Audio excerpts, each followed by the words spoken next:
Yo, what up YouTube? Topaz Yates back with another live from the underground, man. Here we go in on particular topics that's going on in the music industry as we see it. And today, something just dropped of a lot of intrigue that I don't know if you guys seen it or not, but it's one that I cannot wait to watch.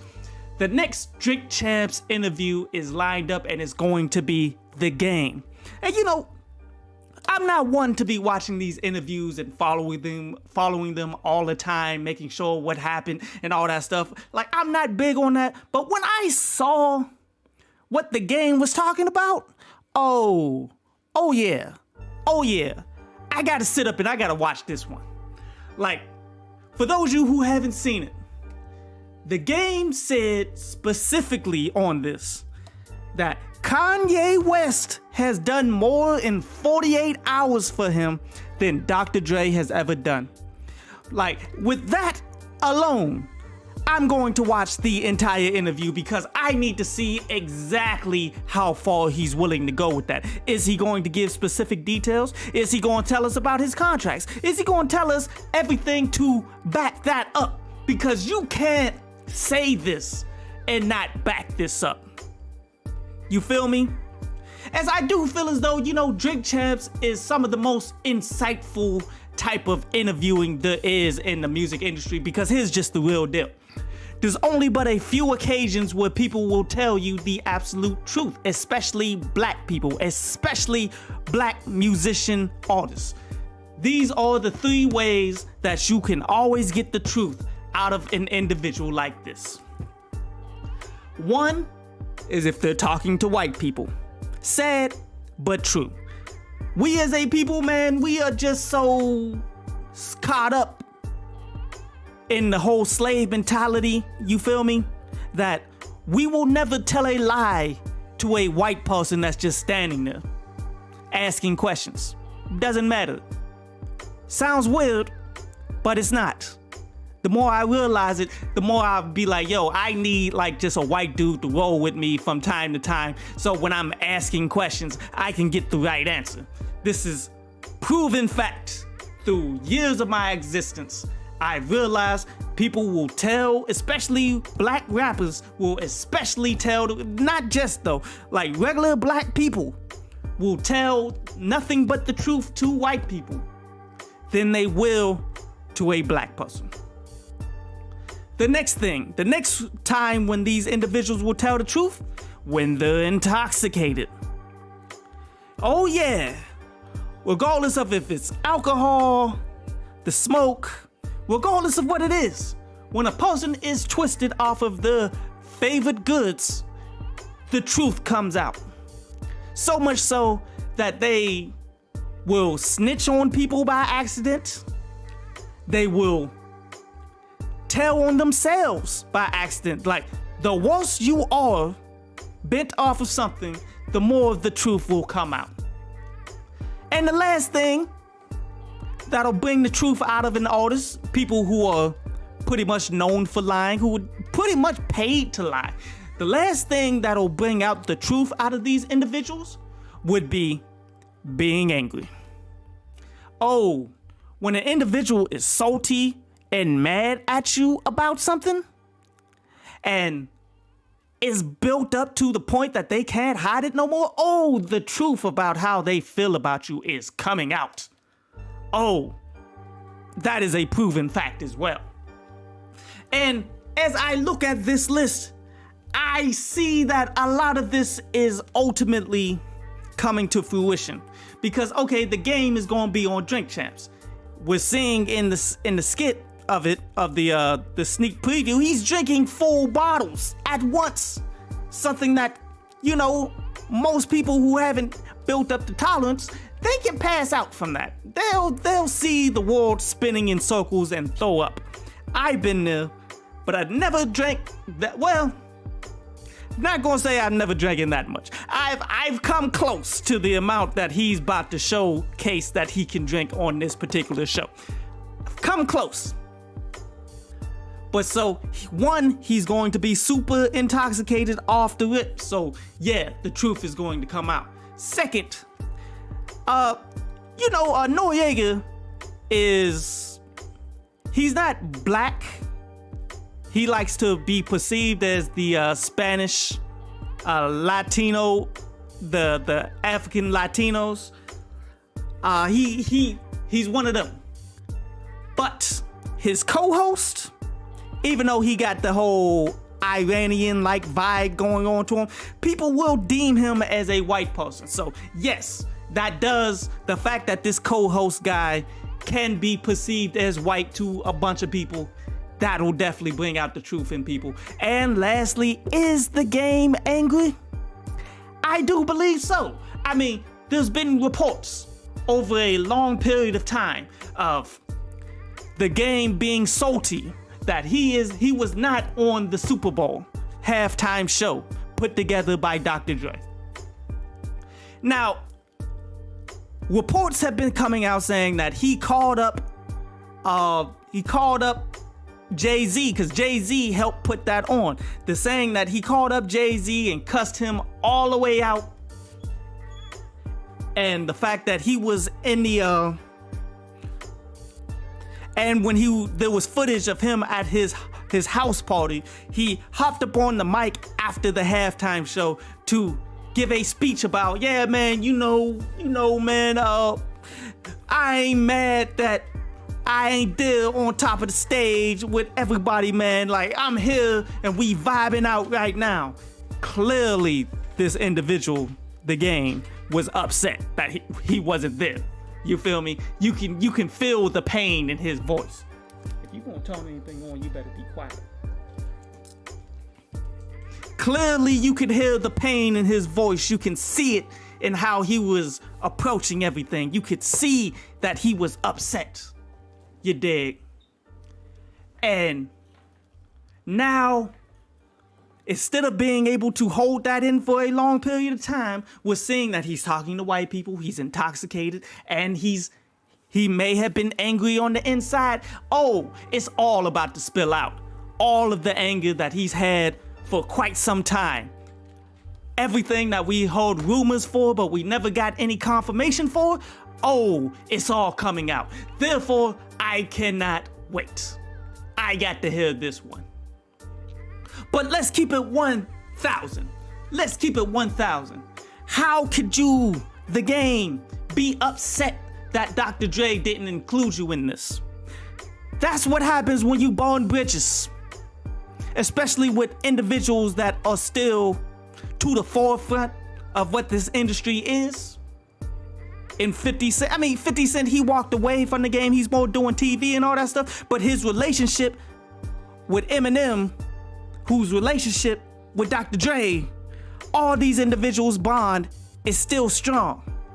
But you trying to burn the bridges in between there, bruh, that is not a good look for you. In the long run, whenever new things come out that Dr. Dre always has the potential for getting, because he's Dr. Dre and he's a billionaire, he's a guy that can pay his ex-wife $100 million and feel as though he got a great deal. When an individual is like that, you do not want to mess that up. Point blank, period. What up, Sean? What's good, bro? Take a few comments before we keep on going with this.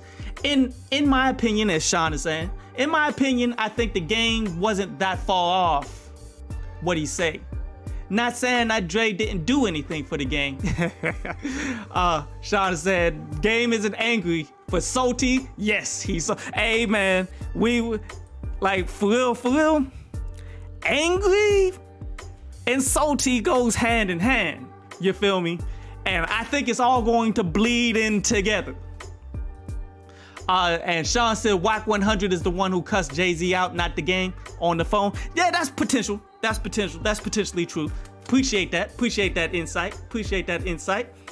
But let's continue. So what is the burning question here? Has Kanye done more for the game in 48 hours than Dr. Dre has ever done? Now, first of all, before we even jump into that, let's not shortchange Kanye. Because Kanye did Dreams, if you do remember his first breakout hit that he created. It's not like Kanye hasn't been doing a lot of work with the game out over the years. He's been doing stuff for you more than 48 hours. For you to say that kind of shortchanged the fact that Kanye has done a lot for you. But that's beyond the point. That's beyond the point. That may be a whole nother video. But we can never know the full answers to this question, you dig? Like, we're only just getting Kanye's side. I mean, not Kanye. We're just getting the game side of the whole equation. Now, will the game hop up on this to actually explain his side? I doubt it. Dr. Dre don't do that. Point blank period. Like, we were blessed to have Kanye West and Big Sean come out back to back in full interviews to talk about the issues in front of the people, so we can gather our own idea of who was right, who was wrong in that situation. But clearly, after all these years, we do not get that very often now, do we?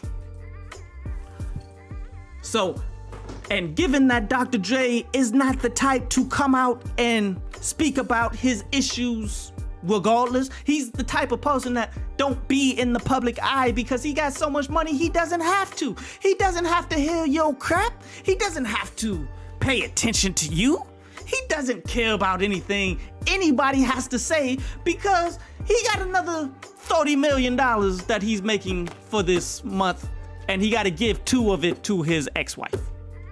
You feel me? He got bigger, better things to be focused on. So therefore, we will never know the lengths of this, I don't believe. Maybe in the future, maybe Dr. Dre send a tweet. But I doubt it. And I'm sure we all doubt it. So we have to take this we gotta take this with a grain of salt. That we will never know exactly everything that's going on, the ins and outs. Because what we would have to know is the behind the scenes work that Dr. Dre may have done for him to help progress his career that the game will never even know about. How much did Dr. Dre actually approve of you so that you can be, in fact, the game? Because let's keep it 1,000 here. Let's keep it 1,000. How many artists have you heard that signed to Dr. Dre that never got a release date? The game did. Oh, one of my favorite underground artists out there that's still trying to do work right now, his name is John Connor. One of the most amazing lyricists and stuff that's out here. You dig? He never got a release date when he signed to Interscope. He never got the co-sign to get an album. He never got any promotion. He got just straight up snubbed. Do you feel me? But the game, you got a cosign. You know how little people actually ever get the cosign from Dr. Dre? Not even just the cosign that this is my next artist, this artist is going to be the top artist in the game, which you got, which the game did have in interviews. Dr. Dre did promotion for the game. How many artists did Dr. Dre sign that never got the fact that, oh, I'm going to drop your album? They never even got Dr. Dre to confirm that he's going to drop off an album for them. How many artists can you name? Bruh. And we talking a lot of super talent. Like, he did the same thing for somebody that he looked up to. Wasn't they supposed to do something with, what's his name? Not Cool G Rap. I forget, but one of them old school rappers that signed to Dr. Dre in order to release an album, only released one single and never heard from it again. Eve was supposed to do something with Dre, right? Never happened. Never got the cosign.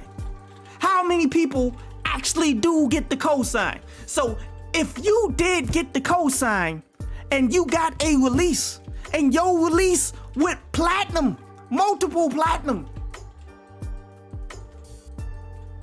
multiple platinum, Let's look at these sales. Hold up.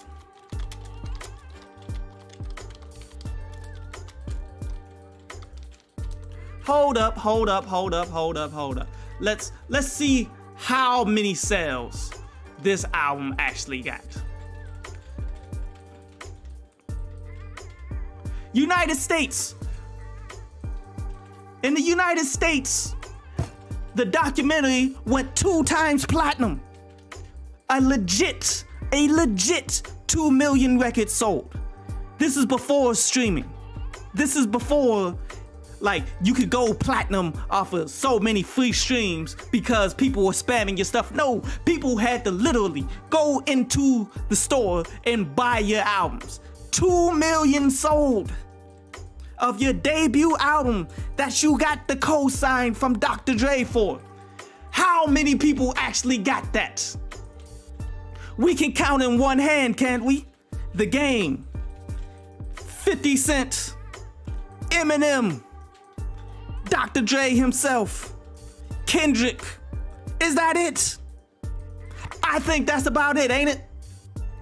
There could be a few more in there. Well, you got the had the group with AZ, Nas, the Forum. You had the Forum. The Forum got the co-sign, got Dr. Dre to produce everything, got the release date, but that wasn't on Dr. Dre's label, 1.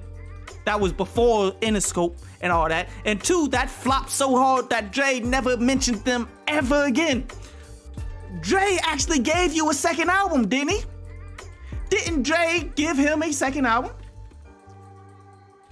Like, bruh, just this alone. Oh, you cooking food? No. Just off of all of this alone, you got way more support than 90%, 99% of all artists that ever got associated with Dr. Dre. You understand? And now, does Dre have to do a lot for you? No.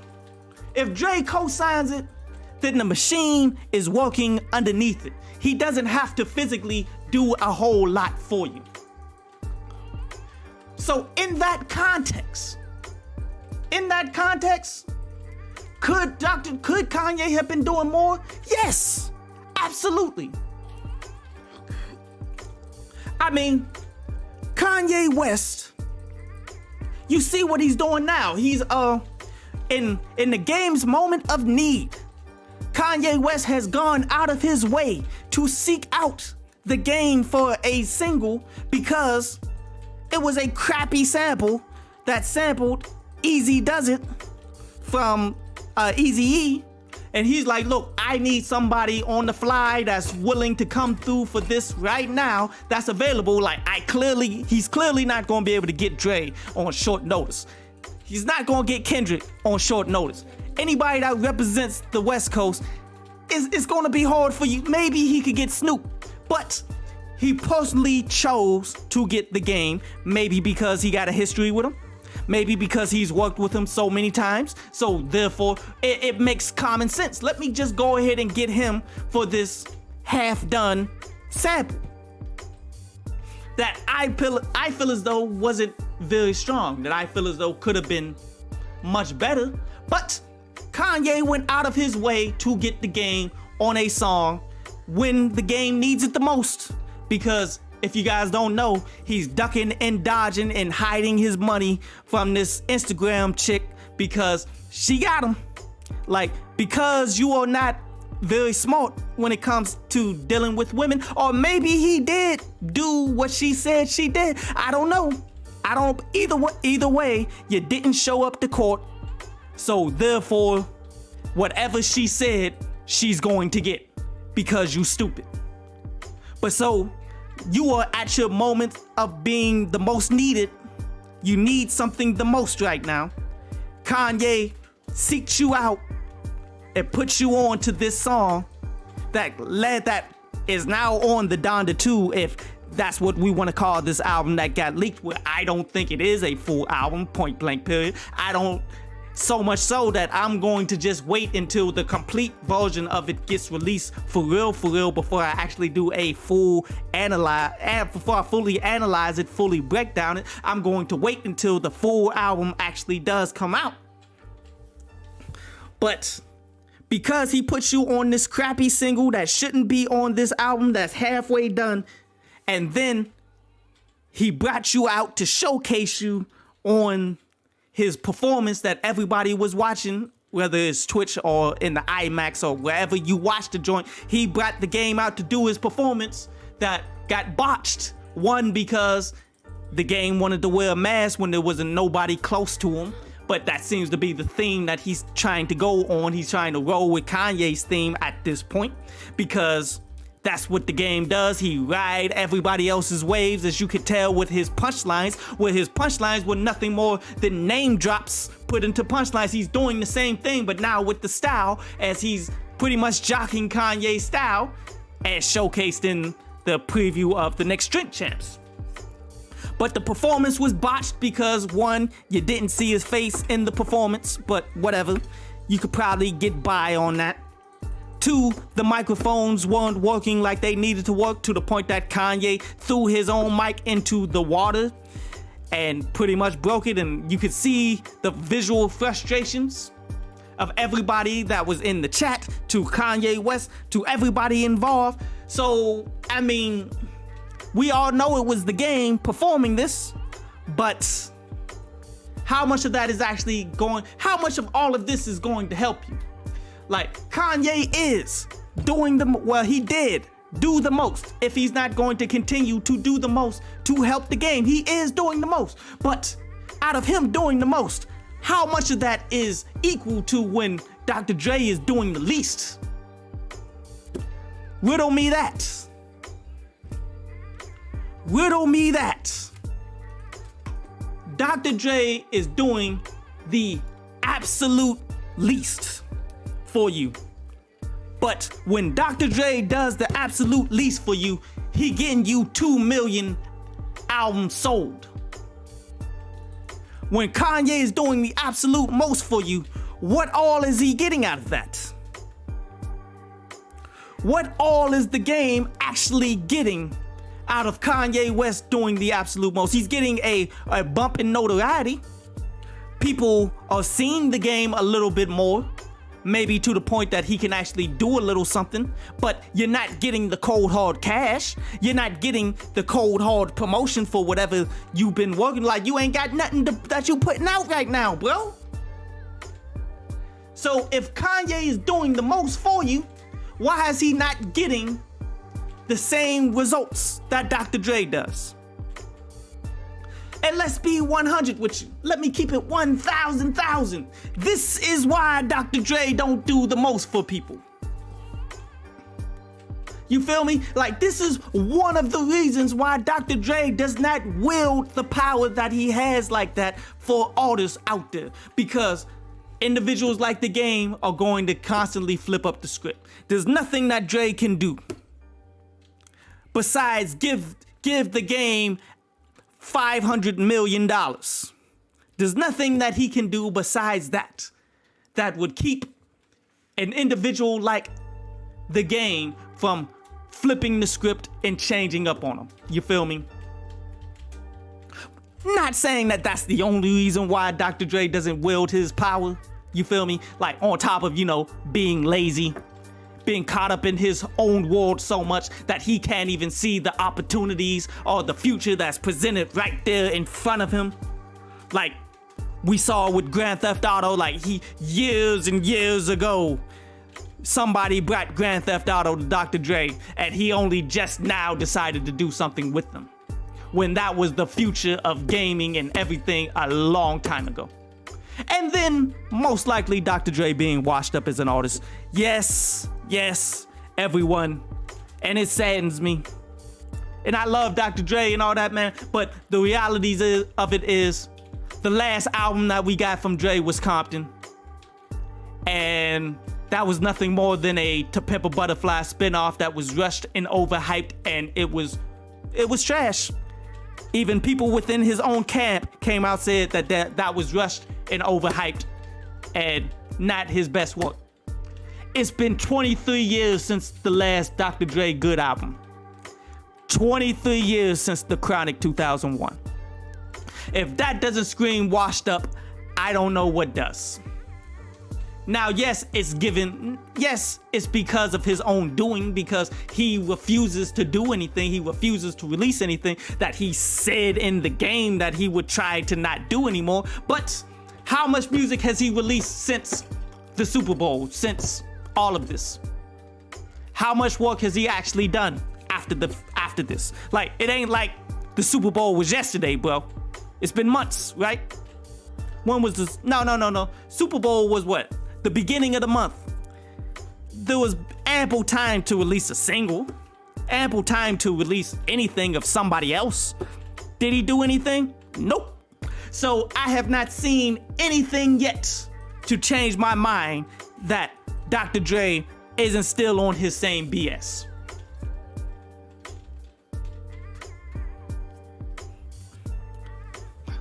But as I'm saying, man, Dr. Dre doesn't wield this power that can turn an artist into a superstar, turn them into a platinum artist overnight, because artists like The Game is going to try to flip the script. Artists like The Game is going to burn every bridge that he comes across. Even though I feel as though, it wasn't The Game's place to start dissing on Nas because he was on G Unit, that yes, 50 was in the wrong there. But The Game needed to deal with it better, because at the end of the day, he was still an artist signed with 50 Cent. Like, you still got to treat your boss with a certain amount of respect. You feel me? You didn't have to diss Nas or anything, but you didn't also have to come out and be on the radio and be overtly against everything and call that joint out and burn that bridge that you got with one of the premier individuals at that time, who's still a premier individual of music and TV and all that right now in 50 Cent. You didn't have to do that. You didn't have to burn every bridge that you came across. And as I was telling you, man, The Game is angry.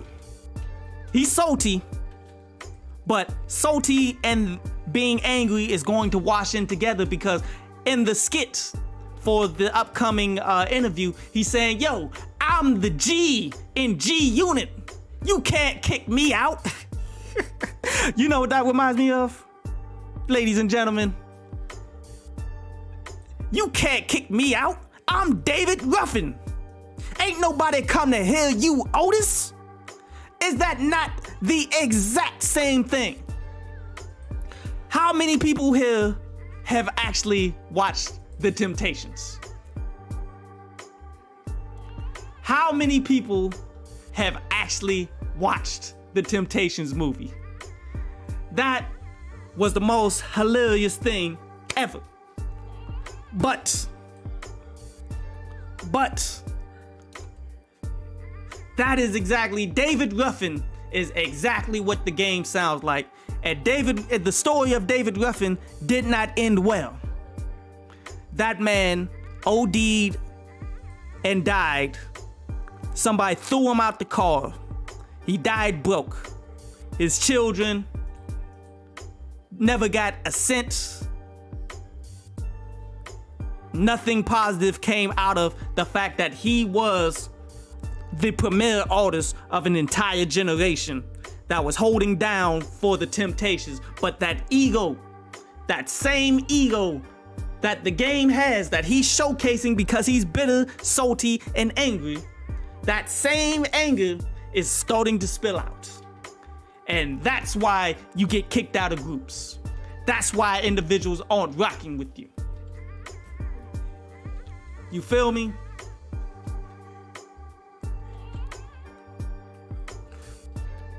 And let's be real. I mean, Kanye does look like he's doing the max for you, but we don't know exactly how much work Dre actually put in, because from what I remember, Dr. Dre was the one that that pretty much told and forced 50 Cent to take the game, right? Or am I mistaken? I'm not 1,000% sure, but I believe it was Dr. Dre who couldn't figure out how to make the hits out of the game, on how to put the game on. So what he did was he passed him and forced 50 Cent to pick up the game. And 50 Cent did an amazing job. He helped break him on the highest level. But without Dre putting you on and forcing 50 to take you on, the game is not the game right now. That's Dr. Dre doing the most for an individual. You feel me?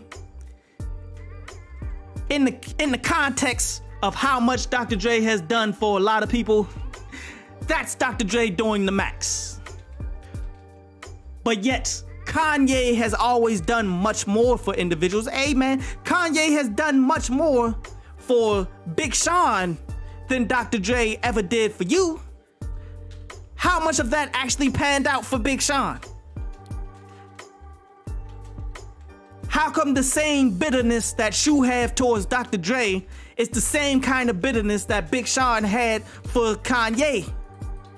To the point that they had to go back and forth on Drink Champs instead of going back and forth in a conversation.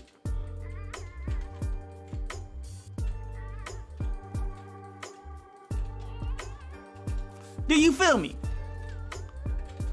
Like, Dr. Dre actually did a lot for you, dog. In comparison to what others have to do for you in order to break you, there's different levels, because there's different levels of money, there's different levels of perfection, there's different levels of everything. Dr. Dre just happens to be one of the biggest, most known, notable people that whoever he puts on, they tend to hit. You feel me? Whoever he puts on tends to hit. So therefore he got a lot of leeway. He got a lot of greatness. So he doesn't have to do everything for you that Kanye has. There's a lot of artists that Kanye tried to break that never really got anything, that he actually did stuff for. What's the name of the chick that dances? With the strong face.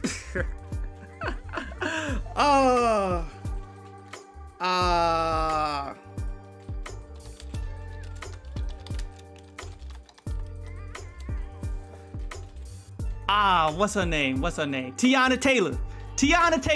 Kanye actually tried to put Tiana Taylor on, didn't he? Kanye produced records for her. Kanye actually put her on to the Good Summer, where they was like rushing all the music out for the summertime or whatever, and he made sure that she released something, even though it shouldn't have been released, because they had to take away all of the samples due to the fact that they was rushing everything. And he said, no, I want you to be a part of this movement that I'm putting forth for my label. Kanye goes out of his way to help Pusha T.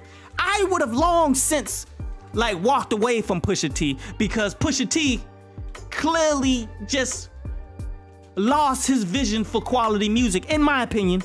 That's my opinion. Kanye probably believes in them all the way, but Kanye rallies behind his individuals. But just because he does that from time to time, now it's not a consistent drive, it's not a consistent force. He ultimately wants you as an individual to go out and do something yourself, like everybody wants you to do. Which brings about a whole bunch of beefs that he's had with a bunch of people too. What's his name? The dope boy. Man, I cannot think of his name. But individuals within his label have issues with him because it seems as though he doesn't give them the maximum that he gives himself, but he clearly tells you that he's selfish, that he wants to keep all of his best beats for himself. He wants to do all. Sci-Hi the Prince. Sci-Hi the Prince. Sci-Hi the Prince came out talking greasy about Kanye, but yet Kanye goes out of his way to include Sci-Hi the Prince in certain things. You feel me? Kanye does the most for a lot of people, man. He does the most. But it doesn't always come out. It doesn't always turn into something amazing. But when Dre does something for people, 9 times out of 10, it turns out to being something great now, doesn't it? Let's go all the way back. NWA, Snoop Dogg, Tupac. How many of these name brands are directly tied to Dr. Dre? You feel me? Dr. Dre don't have to do the absolute most for you, but yet when he does something for you, you get more out of the deal than what Kanye will do when he's doing the most for you. So, to summarize, to conclude, sure, in 48 hours, Kanye West is doing way more for you than what Dr. Dre has ever done. But would you rather have somebody who does the minimum, but yet when he does touch anything that you do, it turns to platinum? Or would you have somebody that's doing the most for you all the time, and the results are not showing up like you want it to show up? To be real with you, it sounds like the game got the best of both worlds, and he will go and complain about it either which way. You feel me? Like, Dre actually did something for you and helps you become the game where we will talk about you today. Like, without Dr. Dre helping if Dr. Dre said, no, we're not going to do this documentary project, we do not talk about the game right here, right now. I can all but guarantee this. It doesn't matter if he was going to end up getting signed with other people or not. Like, I think the quality of music that he was doing was amazing, that somebody was going to pick him up. Somebody was going to do something for him. But without Dr. Dre saying we're going to make this a priority, he doesn't get put on to 50 Cent. His number one hits that we know and love, they don't ever get made. Why? Because Dr. Dre made you a priority. He didn't have to do much besides make you a priority and force you onto other people, but he did it. And that ended up in more results than anything that Kanye has been doing for you. Let's just keep that 1,000. Let's just keep that 1,000. You're just being super ungrateful at this point? And you wonder why individuals didn't want to put you onto the Super Bowl show. You wonder why people ain't really rocking with you when you down and out, because eventually you was going to do it to yourself. As we've seen year in and year out, the game just finds a way to self-sabotages. How many times must he do it before you realize this is the pattern in which he goes by in his life? There's nothing Dre can do that can save you. He could have put you onto the Super Bowl halftime show. He could have gave you $500 million, which he could have, but he never will. No one should.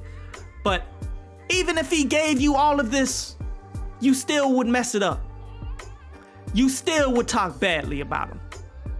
You still would feel as though people turned their back on you. Why? Because the game is egocentric, self-centered, proven throughout the years. This is who he is. And I ain't mad about it, because Artists need that. A lot of artists need that in order to come from absolute ground zero to be successful. It is what it is. What makes the game good, what makes the game great, is the same thing that's going to break him. That has broken him. That has taken him all but out of the game. What made him has broken him. That's how it usually works in this game. Sad to say. But me feeling sympathetic, nah. You had a great run at it, bro. You had every opportunity that I wish I had. You had every opportunity that every rapper in the game ever wishes that they had. You had every chance, every opportunity, every cosign, and you messed it up.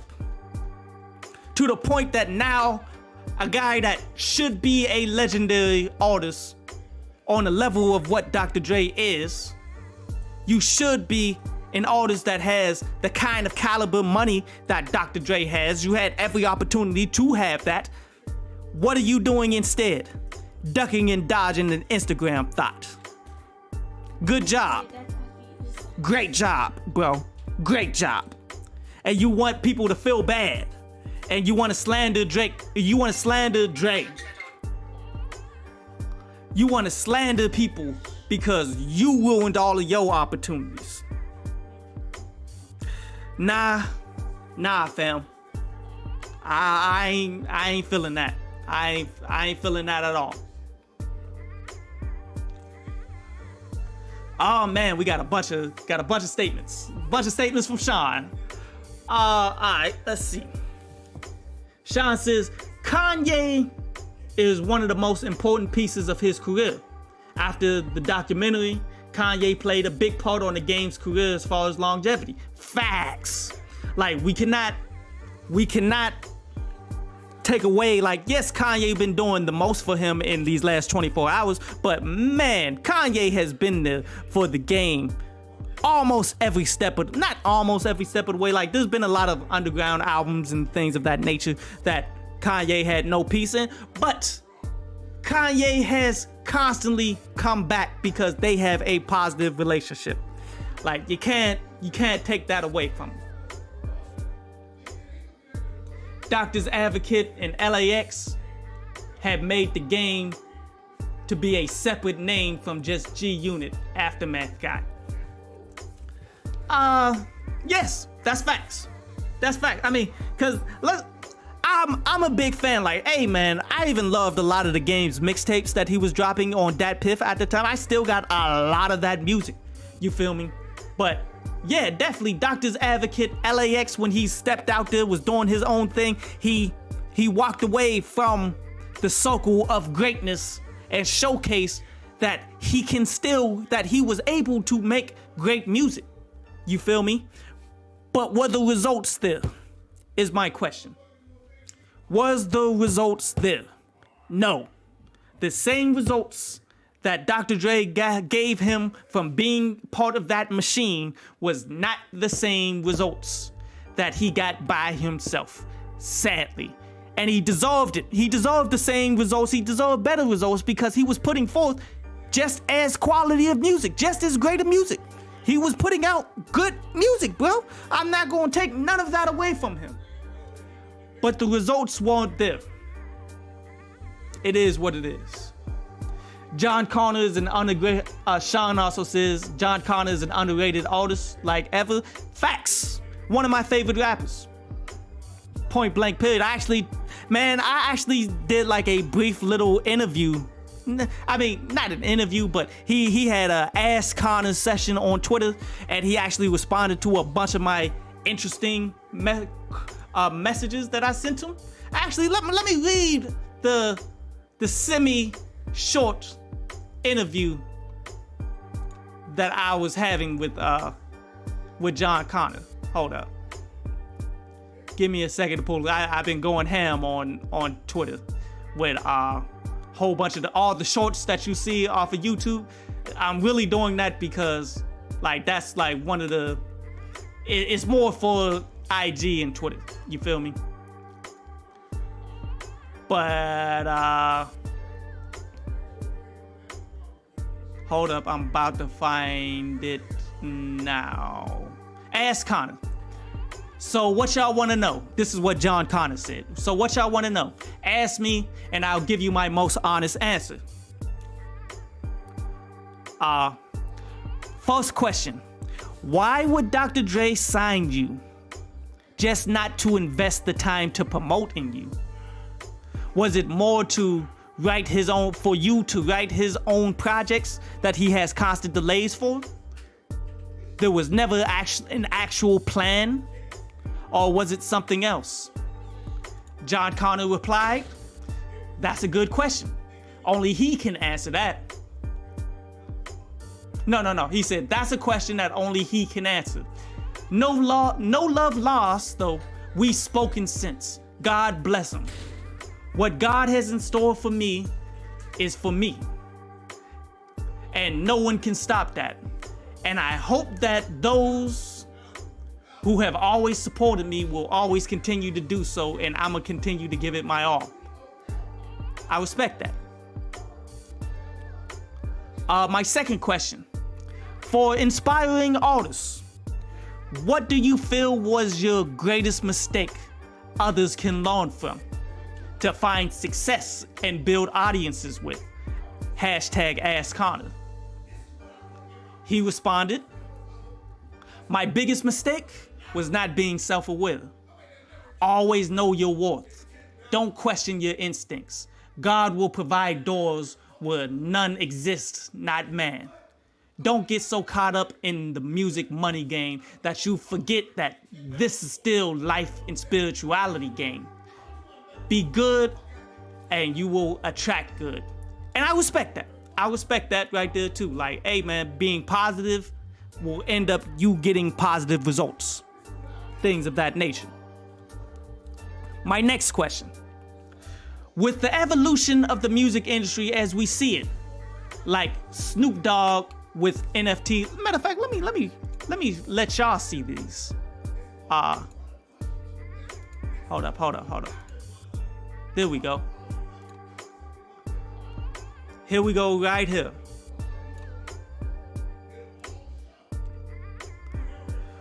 With the evolution of the music industry as we see it, like Snoop Dogg with NFT albums selling 44 million, which yes, that happened. Kanye stem player that went like 2.2 million in one day. And crypto labels with born parties like Shiba Inu, that's something that a lot of people don't know. There are actual record labels that people are listening to the music and buying the music, and the more people buy, the more they buy and they take a percentage of it and buy cryptocurrencies. And out of that cryptocurrency, they throw away a good percentage of it, making that cryptocurrency more valuable. And that's the basics of these record labels. But that brings me to my question. Will your label, because John Connor has his own record label, will it embrace the change and craft a unique lane?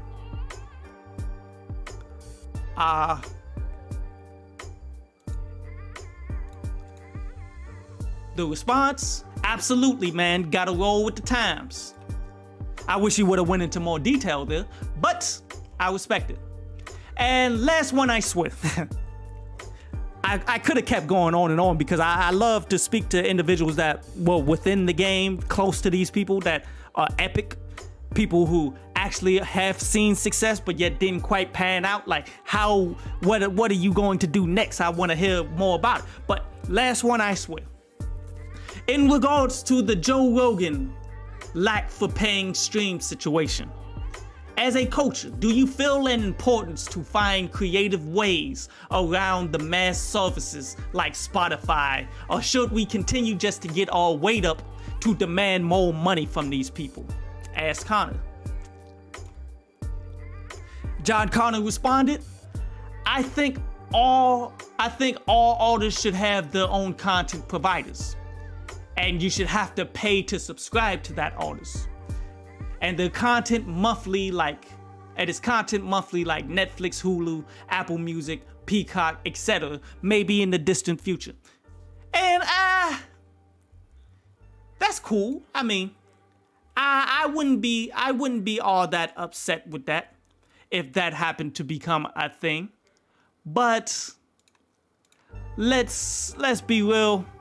I don't think the game, there's too many artists for there to be individuals. You feel me? I feel as though there's just way too many artists for every individual artist to have their own individual platform that everybody has to individually pay for. Like, it works for your core fan base, your core audience of people that only rock with you. You feel me? But I got like hundreds, if not close to 1,000 artists that it's hard for me to keep up with people. You dig? But I do like what he's thinking. I do think that that could be a possibility. But back to these statements made by Sean. Dre did use John's pen for the release of his own music, which sucks. Yeah, Rakim is the one who was signed to Dr. Dre, that Dr. Dre looked up to him. This is Dr. Dre. There's no Dr. Dre if there ain't no Rakim. He loves and respects Rakim. Did Rakim get a record label, a record album, an album deal off of Interscope? No. So you telling me that the game, the guy who's complaining that Dr. Dre has done nothing for him, got more of a push from Dr. Dre than Rakim, one of Dr. Dre's musical heroes, ever got? And you want to complain? Okay. Sean also saying Dre was somewhat the documentary was more of somewhat 50 Cent's push than a Dre push. Yeah, but if Dre said this album is not coming out on Interscope, it's not coming out. I don't care if it's 50 Cent pushing it. I don't care if it's Eminem pushing it. Dre ultimately on his label has the biggest say so. Even if he just ignores it like, yo, or whatever, I don't care. Hey, that's better than Dre saying no.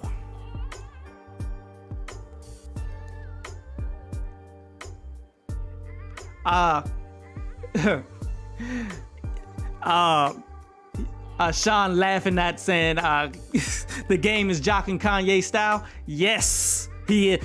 Who else is wearing the all black mask with the shades, with the big leather jacket? Who else is rocking that but Kanye? But then when he going out and doing his performance with Kanye at the Donda 2 show, he's dressed just like, that's why I'm like borderline questioning. I was questioning at the time, like, is that actually the game? Because he's clearly dressed like Kanye. But now we see, yeah, it was absolutely him. But, you know, I guess he allowed Kanye to dress him for that show, and he's just going to rock that for this whole interview, just to show love, I guess.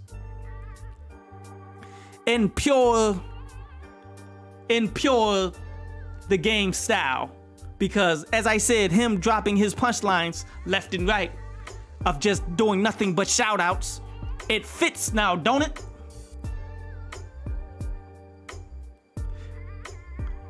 Doctor's Advocate was near 2 times platinum, was it?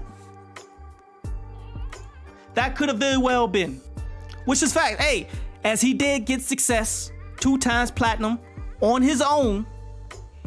But does that happen if the documentary wasn't 2 times platinum in its own right? I argue with you, no.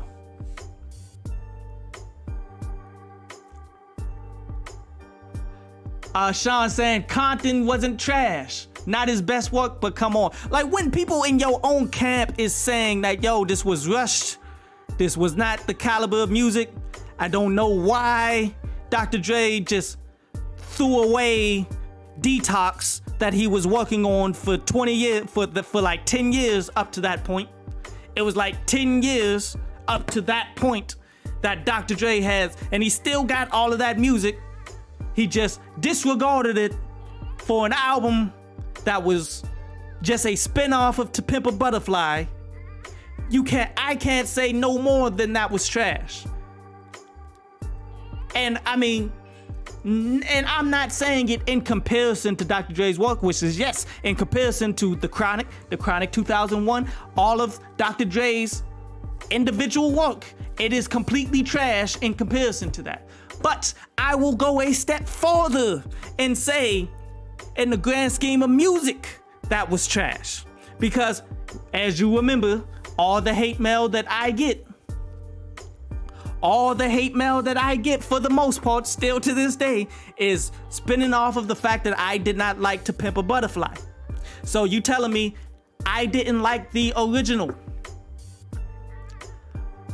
How am I supposed to feel about the watered down spinoff if I didn't like the original? So yes, I will go the extra mile and say Compton was trash.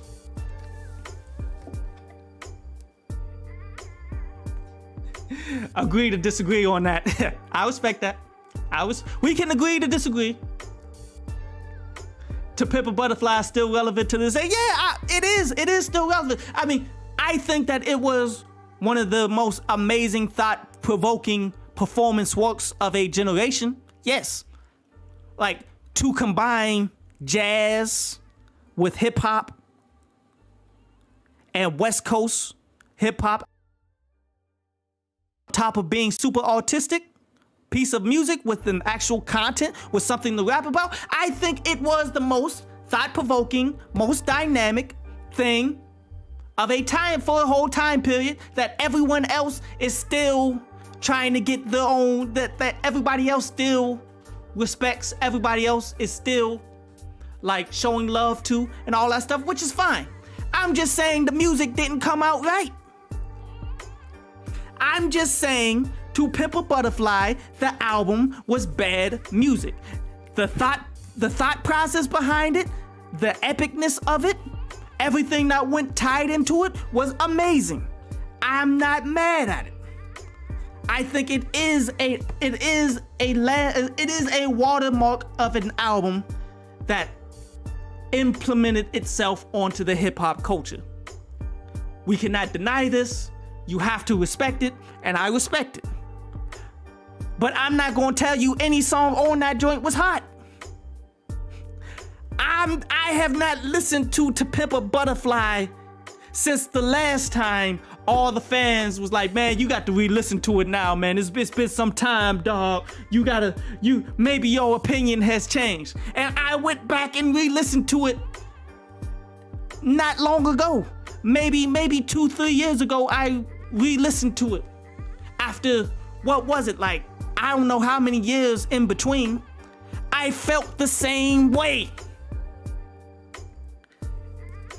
I felt the exact same way. You feel me?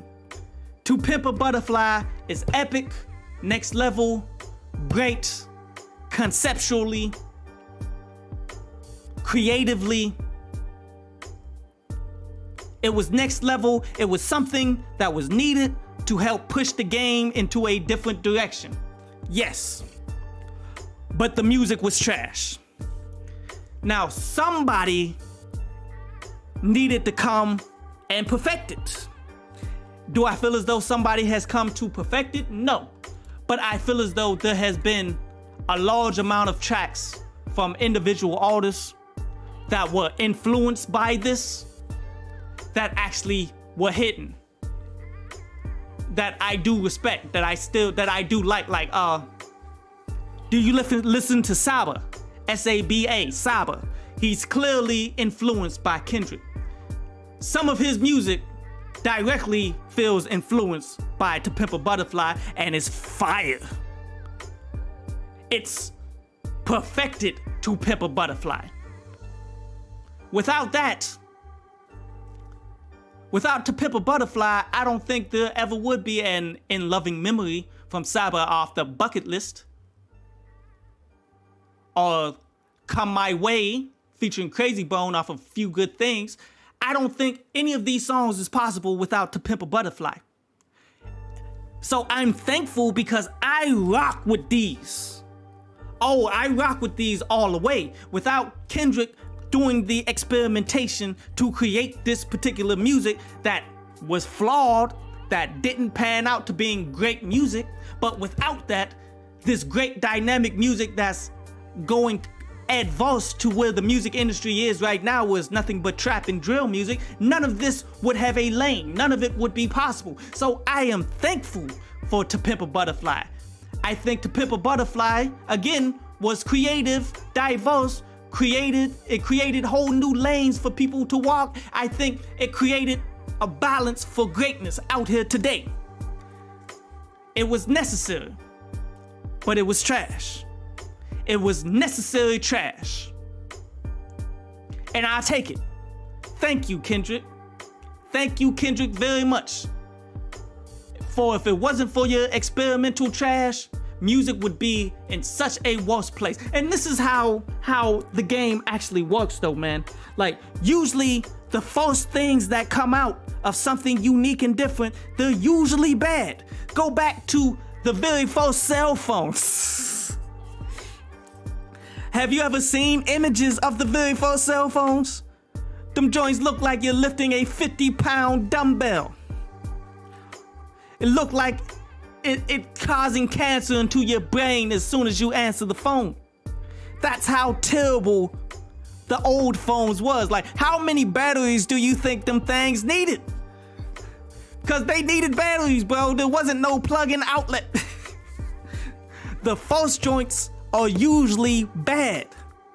But when people take it and quality acts, I'm not gonna say superior acts because Kendrick can still be considered as a top act right now. He just hasn't released anything. But yet, when the future artists of next generations get their hands on your inspiration that you couldn't actually do to the 10th, to the best of your ability, when the next generation get their hand on it, usually great music comes out of it. You feel me? So thank you, Kendrick, because without you, Kendrick, there would be no Saba. Without To Pimp a Butterfly, a lot of this great music that Saba has been dropping would not be on my playlist. And Saba is just one example. Saba is just one example. It is what it is. What up, England? Keep it real. What's good, bro? Said that you can't stand Kendrick's voice. He annoys me.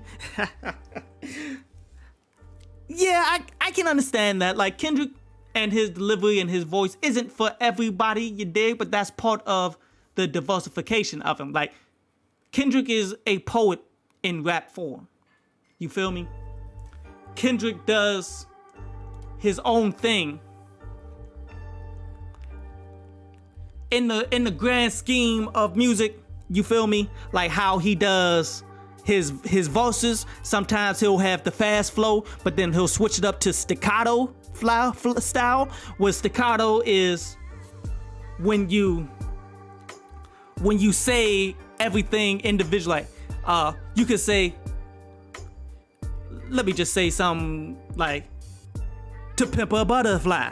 You can just say it like that. You can say it flowing, or you can say To Pimp a Butterfly. Staccato. Kendrick can bounce from his fast flow to staccato flow to poetry based type flow, where it's not necessarily about being on beat. It's about the message that you're sending and how you're not saying it on beat. That's sending that perceived message. You feel me? Like, all of these creative things added in with his own delivery, with his voice, it's what makes him into a creative and diverse individual that's next level in the game. You feel me? May not be for everybody, but it is the creative, it's the creative juice that makes this music industry continue to move forward. It makes music better, because if we didn't have someone willing to take the risks that Kendrick has taken, if We haven't gotten somebody that's willing to just sound unique and different and master his own style and sound of his own voice. If we didn't get that, what would we have? Exactly what everybody's complaining about in the music industry. You feel me? We would get all of these people who's doing nothing but the same commercialized drill trap music until the game dies off. We need an individual like Kendrick.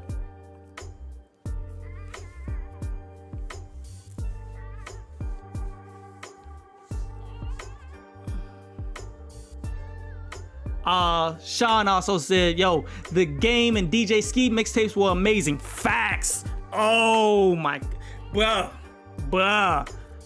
Like, from time to time, man, whenever I'm like updating my playlist on my chips and stuff on my phone and all that, dude, I tend to go ahead and get me like some of them old Game mixtapes. Man, them joints was classic, man. I mean, it got to a point where the Game could only do like 1 or 2 dope songs per project, but those 2 songs were classic. Like, it made it worthwhile every time he dropped, man. You got to give Chuck his respect for the music that he's delivered over all of this time. You got to give him that respect. Point blank and period. Sean says, yeah, I saw them brick phones. But that analogy is disrespectful to Pimp a Butterfly. How is it? How is that disrespectful? Without that original brick phone being what it was, there's no way that we communicate outside of a landline. We still paying 25 cents a call. Well, we still using collect calls if that brick phone isn't in existence.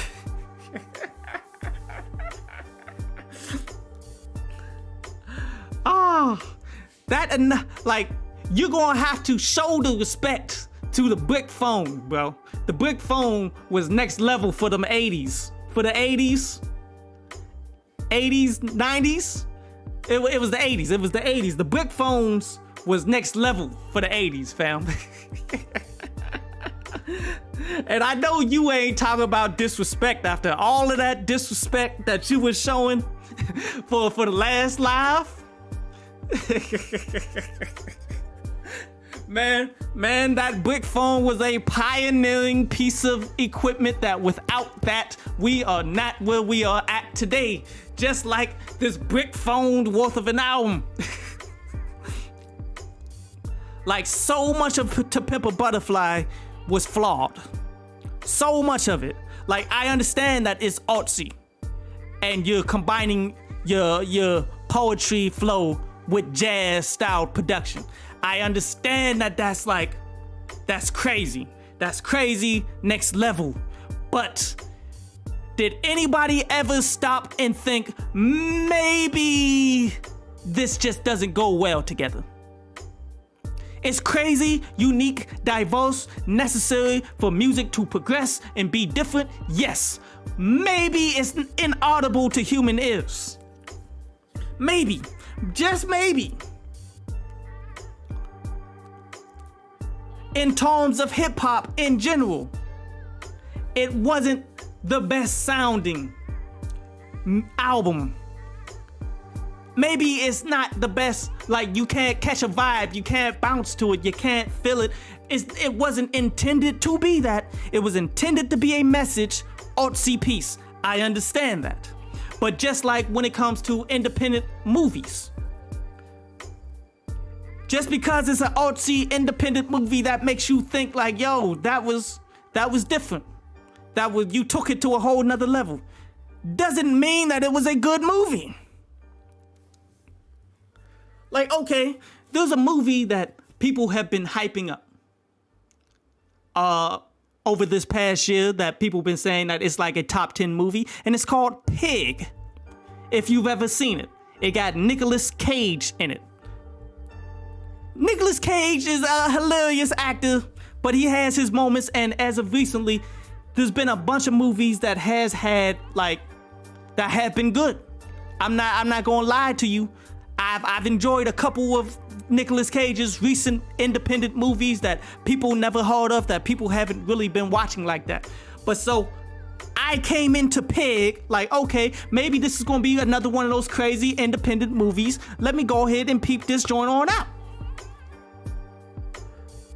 What Pig was, it was a independent movie that took a different direction of what you usually see. Like, okay, what Pig was is John Wick, but without the violence.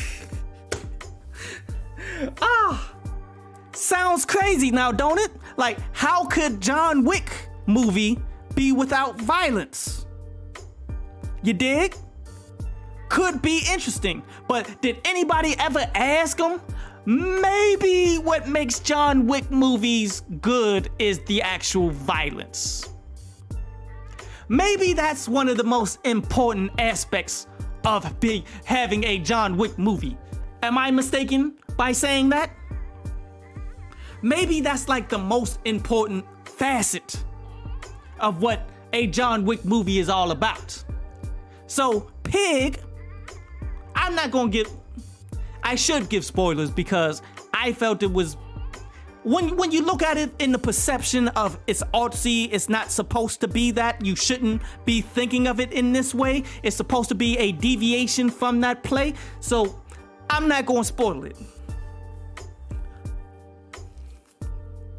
But because it's artsy, thought-provoking, taking this genre of movie that has been blown out of proportions, because not only did we get the trilogy of John Wick, but we also got what was it called? The dude that just got a heart attack. He plays Better Call Saul. He did a movie where it was nothing more than the same thing. It was John Wick again. The Nobody. The Nobody is another John Wick. Is just with a different actor, directed by the same guys that did the crazy video where they just going around shooting, like it's a first person shooting like video game, but they made it into a music video. Same people that directed that Hardcore Henry and The Weeknd, that video that The Weeknd had where it was the same thing, Hardcore Henry. Same thing. But just because you took this whole genre, trying to take it apart, make it more thought-provoking, make it different, make it non-violence, but the same concept, doesn't mean that the movie was good. You still had to make a good movie, and I feel as though they did not make a good movie. It was different, it was unique, it was thought-provoking, but it wasn't a good movie, not at all. Brick phones, Sean says, brick phones were good for the dope era. We're not in the dope era no more. Without the dope era, you're not getting 10 times, you're not getting 90% of the things that we see now. Especially in terms of the money that was generated, in terms of what you're seeing on South Beach from the dope era, not just through cell phones and all that stuff, but through buildings and through the stock market and through all of the businesses, international business. You're not getting none of that without the dope game. And the dope game was not the brightest point in society. But without the dope game, life isn't anywhere near as good as it is. Music is nowhere near as good as it is today without the dope game. Without the dope game, you're not getting a lot of artists who had to pave their own way, like Jay-Z saying, I had to come into the game with $100,000. You feel me? Without that, then a lot of life, as positive as it is, ain't gonna happen. We're in the lean baby era. Yes, we are in the lean baby era, which that is the negatives that comes from having a whole era dedicated to dope. Like, what direction was it actually going to go? Like, gangbanging, when it first came out, was here to protect communities. Were here to fight against the white supremacists that were going into these neighborhoods, killing people. These police that come around beating people. That's what gangbanging was all about.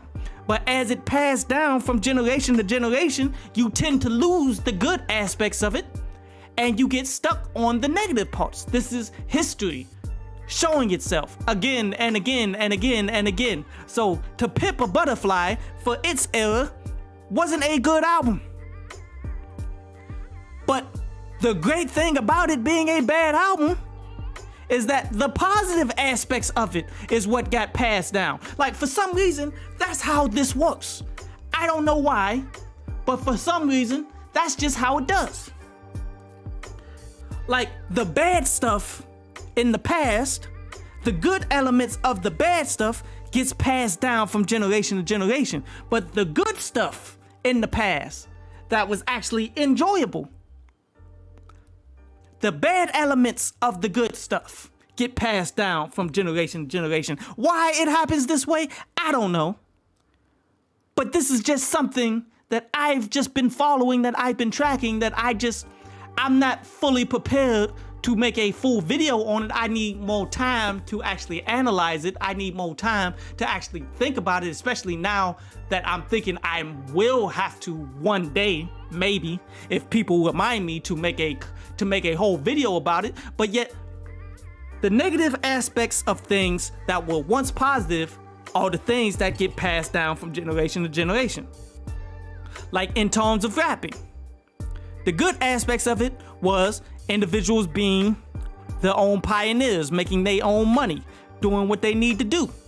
The negative aspects of it was people not reading contracts, getting hit over the head by record labels, allowing these record labels to string them out on drugs,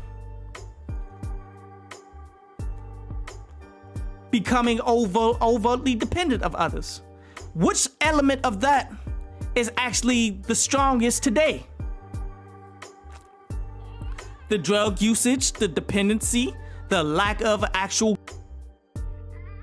I mean, that's why you see individuals like Meek Mill coming out complaining about how he's getting robbed and not getting paid for any albums and stuff. Like, come on, bro. This is something that's been talked about since TLC, since The Temptations, since like every artist from the 50s, 60s, every black artist talked about how they were getting robbed for all of their money. And you in 2022 is talking about the same thing. It's something that's got passed down from generation to generation, the negative aspects of music. This is just how it's been. Why? I don't know. Who knows?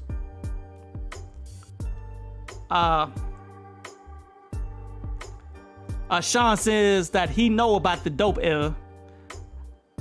I just seen a fiend smoke a pipe and do the ducky. Was it a Biden bass pipe that he gave away for free?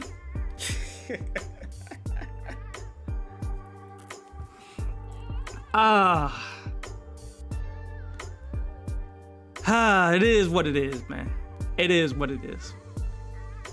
But I'm gonna go ahead and sum things up. How I feel about it, like I cannot wait for this interview. I'm going to peep it and maybe even come back, and after the whole thing, if anything he says changes my mind, we may pick up on this conversation after the actual Drink Champs interview comes out. But in the advertisement leading up to the game's Drink Champs, he says that Kanye did more for him in 48 hours than what Dr. Dre has ever done for him. And I agree, because Kanye does the most for everybody that he tries to align himself with. And the game is one of those people. But even with Dr. Dre doing the least, Dr. Dre brought out more results than what Kanye has ever done.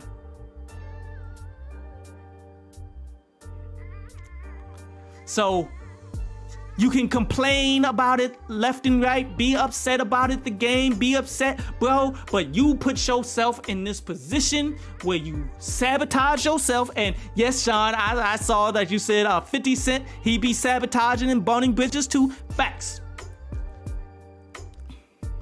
But the way that you played your career, it did not end well, just based off of your own arrogance, based off of everything that you did to yourself. So I cannot be upset at Dr. Dre when Dr. Dre did more for you than he did for one of my favorite artists that's out here right now. He did more for you than one of his own favorite artists in Rakim. He's done more for you than he's done for a lot of people who never seen the light of day, being signed to Aftermath, Interscope, who got legitimate beefs. I don't feel as though the game has a legitimate beef, but when he gets drunk off a full bottle, I think he drank a full bottle of sake in like 10 minutes, and I think he guzzled it in like one go. So when that kicks in, we gonna hear the real deal. Sean says the game is one of those rappers that people claim to hate, but gave him millions of views and plays. And he also says bridges can heal with cash and 50 got it. Pocket watching is a disease in America. I don't know, bro.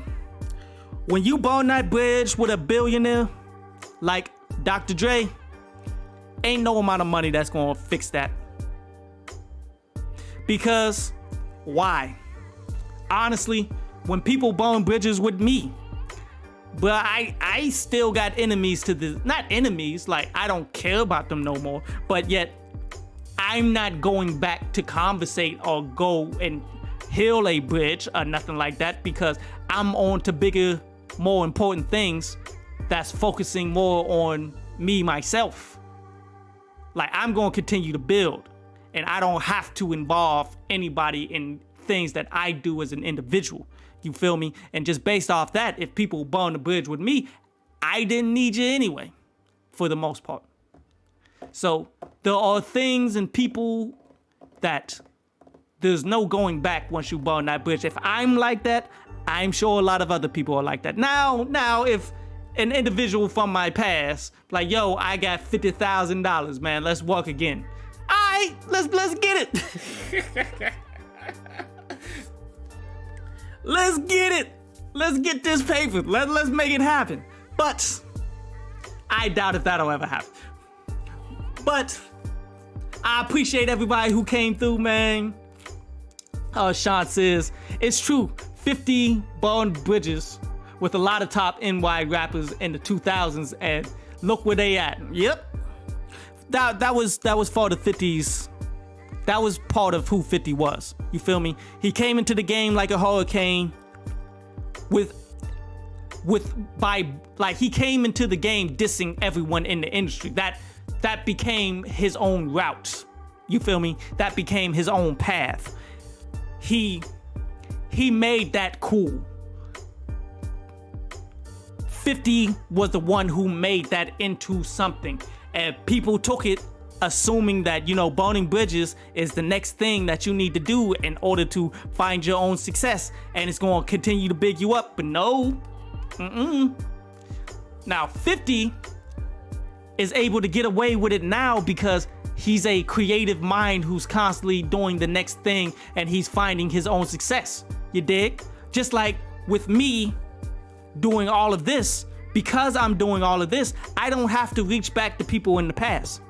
50 Cent doing all of his new TV shows and getting money off of that, he doesn't have to do any versus battles and pay for all of the nonsense that he did for year in and year out. You did. Where everybody else fell off, 50 Cent consistently was getting money. Like if 50 Cent wasn't getting money and he was starving and he needed to eat, he would have to sit up and do a versus battle and get ate up by anybody that he came across. He would have got ate up by Ja Rule. And Ja Rule know it because Ja Rule's whole playlist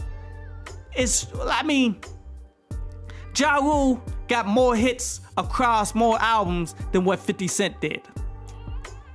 But 50 Cent condensed all of his best hits on one album.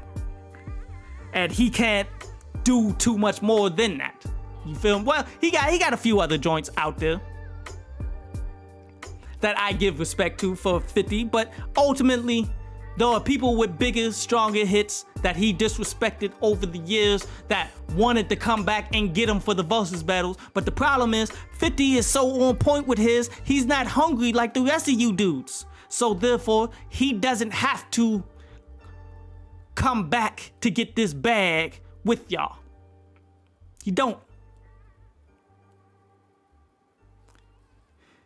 Kevo, what's up? What's good, bro? Said Kanye is the GOAT. I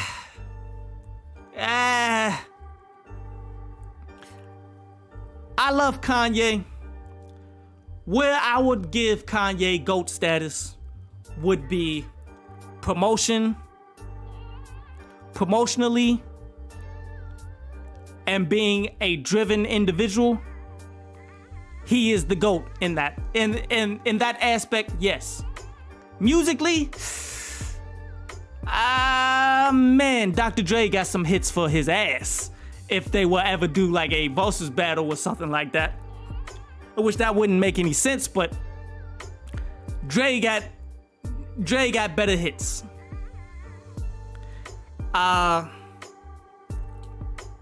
Fashion wise, I will take Sean John over Yeezy any day. Now, I mean, given that Yeezys is part of his brand that he's constantly pushed, that he's constantly bigged up, that he's constantly made it to himself. And yeah, Kevo, I did see the Netflix. It's not done yet. It's a 3-part series. And I already talked about the first part. I'm saving the next. I might talk about the whole thing when the third one comes out again. Let's talk about the whole thing. But as a whole, I like it. I like the whole Netflix series. The series is fire. But clothing wise, I'd rather have Sean John.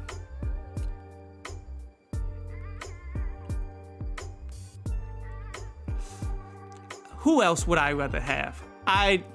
There's actually some independent rappers who's putting out some quality. Yeah, Fat Farm. Yeah, I can rock with Fat Farm over Yeezys too. But there's some independent dudes with some independent fashion lines right now that I will cop before that I'll go ahead and get some Yeezys. Why? And I respect the brand that he built up. I respect the fact that he made this into something amazing. I respect that. He's making money off of that joint non-stop. Ain't nobody beyond like his marketing prowess. But his fashion is ugly though, dog. Like his whole fashion show looked like homeless people walking up and down Vegas. I can't co-sign that.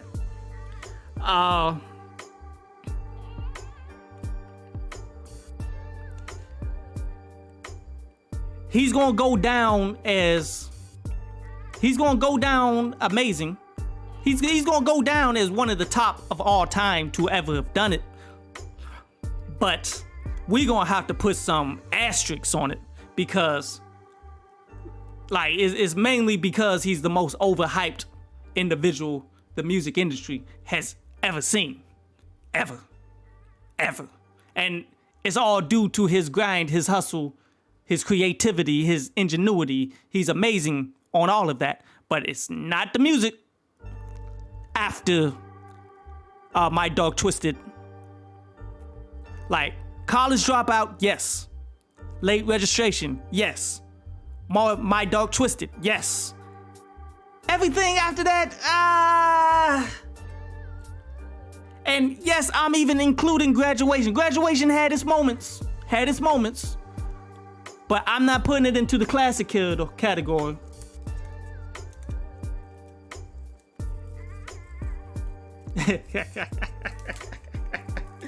Kevo, what's up, says first it was homeless people, now it's all black with rain boots. But I mean, but you can't take away he is a dope producer when he got everything lined up.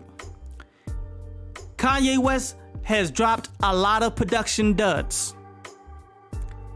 Oh, he's dropped a lot of production duds. Like, bruh, there is no reason we should have ever heard Skippity Doo.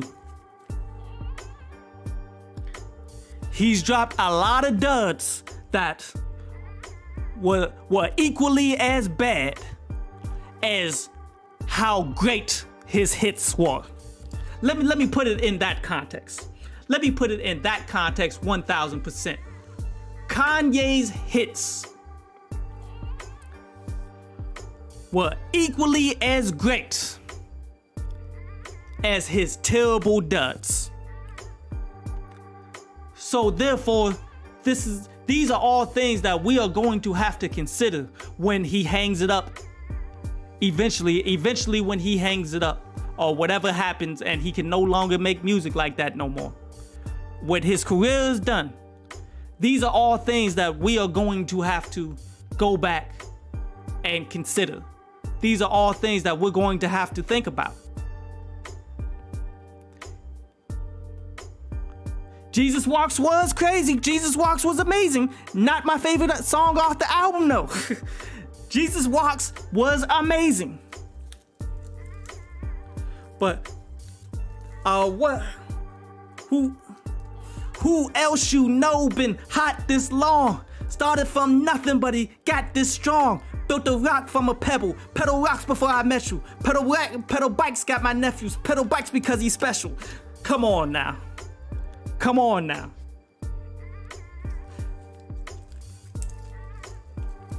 Kanye got some music that, like, oh, this guy that I follow on Twitter, he posed a question. How many songs have Kanye made in his lifetime that made it into your top 100 right now?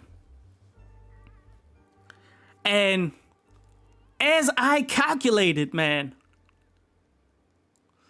in my top, Kanye probably got like 3 songs in my top 15 all time.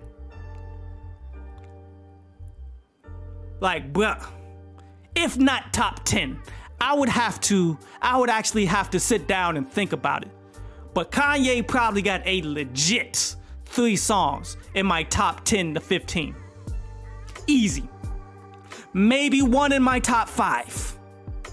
If not 1 or 2 in that top 5.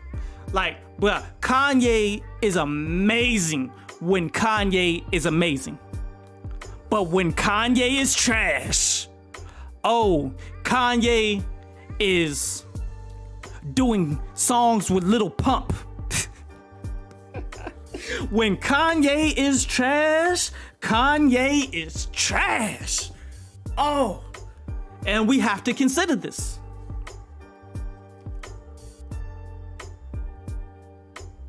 Yeah, top 3 out of top 15 is great. That is great. But what if he's top 3 in my 15 worst songs ever? Up there with Soulja Boy. Up there with Lil Pump.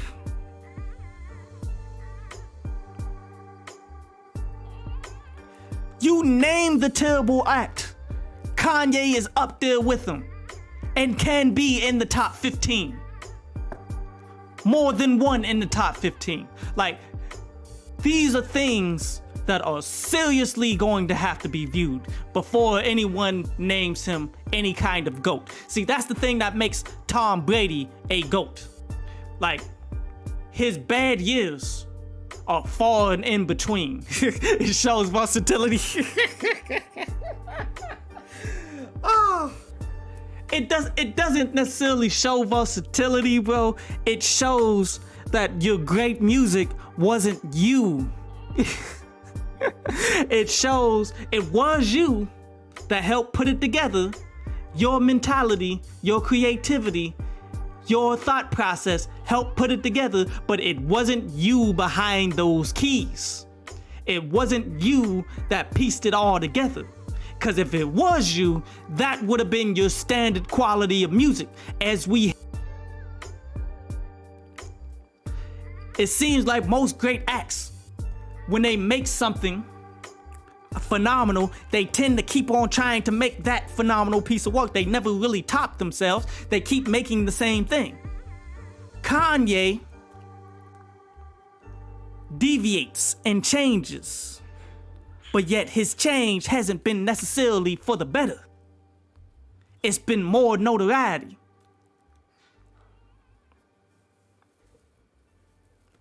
Kevo says, nah, I see your point with Tom Brady. That's facts, bro. Tom Brady has been consistently great. Minus, 3 years? Like, even this year, he was consistently great. And this was his last year, which is unheard of. What other year was he bad at? You got the 1 year that he tore the ACL in week 2. That's like the only other year that you like, okay, he wasn't great because he got injured. There was the last year that he was with New England when they made the playoffs, but he threw the pick 6 that everybody thought ended his career. Besides those 3 years, when was Tom Brady not great? And I hate to say it because I hate Tom Brady's guts. As a competitor, I respect him because Tom Brady is the GOAT. But besides those 3 years, he's been consistently great on every level. Kanye has been bipolar every year, and then he's consistently released bad music. Consistently released bad music for the last 10 years. It is what it is, family.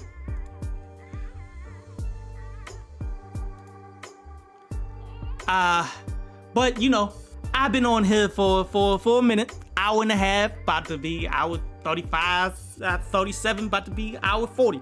So I'm gonna go ahead, wrap things up, man. I appreciate everybody coming through. I need to go grab something to eat. I ain't eat nothing all day. All the playbacks, man, all 77 of y'all, I appreciate y'all. I try to come back with another live stream next time there's something to talk about. Maybe when this full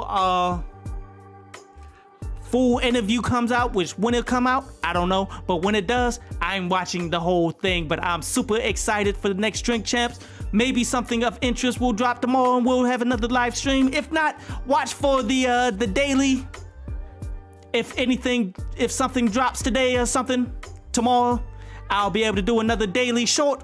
But before then, man, I appreciate y'all coming through, man. Always much love. Come through, check out your boy again, man. Holla.